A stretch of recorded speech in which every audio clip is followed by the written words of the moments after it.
কিয়ামতের মাঠে আল্লাহ রাব্বুল আলামিন যাকে জাহান্নামের আগুন থেকে দূরে রাখবেন, জান্নাত দান করবেন, সেই হলো প্রকৃত সফলতা।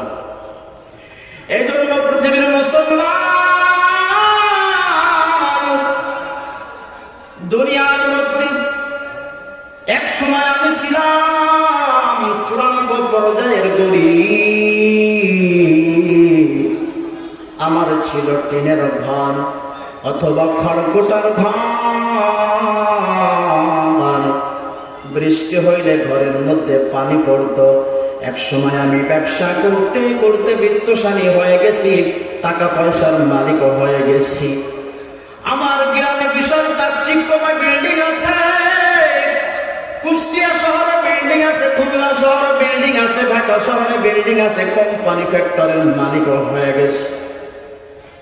আর ইন্তেকালের সময় ঈমান নিয়ে মরতে পারি না।